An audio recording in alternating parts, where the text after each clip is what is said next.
ಕಾಂಗ್ರೆಸ್ನಲ್ಲಿ ಕ್ಲೈಮ್ಯಾಕ್ಸ್ ಹಂತಕ್ಕೆ ಕುರ್ಚಿ ಕದನ ಬಂದು ತಲುಪಿದೆಯಾ ಅನ್ನುವಂಥದ್ದಕ್ಕೆ ಉತ್ತರ ಸಿಗಬೇಕಾಗಿದೆ. ಇಂದು ದೆಹಲಿಗೆ ಸಿಎಂ ಸಿದ್ದರಾಮಯ್ಯನವರು ಪ್ರಯಾಣವನ್ನು ಮಾಡ್ತಾ ಇದ್ದಾರೆ. ನಾಳೆ ಕಾಂಗ್ರೆಸ್ ವರ್ಕಿಂಗ್ ಕಮಿಟಿ ಸಭೆ ಇರುವಂಥದ್ದು, ಅದರಲ್ಲಿ ಭಾಗಿಯಾಗ್ತಾ ಇದ್ದಾರೆ. ವಿಶೇಷ ಆಹ್ವಾನವನ್ನು ಕೊಡಲಾಗಿರುವಂಥದ್ದು ಸಿದ್ದರಾಮಯ್ಯನವರಿಗೆ.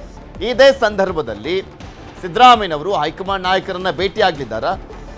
ಅದರ ಜೊತೆಗೆ ಕುರ್ಚಿಯ ಕಚ್ಚಾಟ ನಡೀತಾ ಇದೆ, ನಾಯಕತ್ವದ ಗೊಂದಲ ಇರುವಂಥದ್ದು, ಅದಕ್ಕೊಂದು ಕ್ಲಾರಿಟಿಯನ್ನು ಪಡ್ಕೊಂಡು ಬರ್ತಾರ ಅಂತ.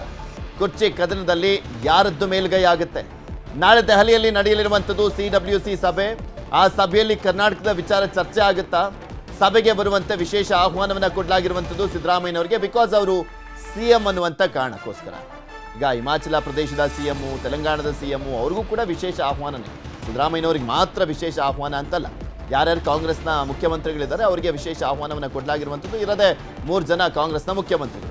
ಹಿಂದೆ ದೆಹಲಿಗೆ ತೆರಳ್ತಾ ಇದ್ದಾರೆ ಮುಖ್ಯಮಂತ್ರಿ ಸಿದ್ದರಾಮಯ್ಯನವರು. CMಗೆ ಆಹ್ವಾನ ಬೆನ್ನಲ್ಲೇ DKಶಿಗೆ ಸಹಜವಾಗಿ ಅಲ್ಲಿ ಹೈಕಮಾಂಡ್ ನಾಯಕರನ್ನ ಭೇಟಿಯಾದಂಥ ಸಂದರ್ಭದಲ್ಲಿ ಸಿದ್ದರಾಮಯ್ಯನವರು ತಮ್ಮ ಹಕ್ಕೊತ್ತಾಯವನ್ನು ಗಟ್ಟಿ ಧ್ವನಿಯಲ್ಲಿ ಹೇಳಿದಾಗ ಸಹಜವಾಗಿ ಏನಾಗುತ್ತೋ ಏನೋ ಅನ್ನುವಂಥ ಟೆನ್ಷನ್ ಅಂತೂ ಸಹಜವಾಗಿದೆ. ಖರ್ಗೆಯನ್ನ ಭೇಟಿಯಾಗಿ ಚರ್ಚೆಯನ್ನ ಮಾಡಿರುವಂಥದ್ದು. ಈಗ ಆಲ್ರೆಡಿ DCM DK ಶಿವಕುಮಾರ್ ಅವರು ನಿನ್ನೆ ಏನೇನಾಗ್ಬೋದು ಏನು ಎತ್ತ ಅನ್ನುವಂಥದ್ರ ಬಗ್ಗೆ ಏನು ಮಾತನಾಡಿದಾರೋ ಏನೋ ಗೊತ್ತಿಲ್ಲ. CWC ಸಭೆಯಲ್ಲಿ ಕರ್ನಾಟಕದ ವಿಚಾರ ಚರ್ಚೆ ಆಗುತ್ತಾ? ಯಾರು ಪ್ರಸ್ತಾಪ ಮಾಡ್ತಾರೆ? ಪ್ರಸ್ತಾಪ ಆದಾಗ ಅದಕ್ಕೊಂದು ಏನಾದರೂ ಪರಿಹಾರ ಅನ್ನುವಂಥದ್ದು ಸಿಗುತ್ತಾ, ಅಥವಾ ಅದರದ್ದೊಂದು ಸಪ್ರೇಟ್ ಆಗಿ ಮೀಟಿಂಗ್ ನಡೆಯುತ್ತಾ?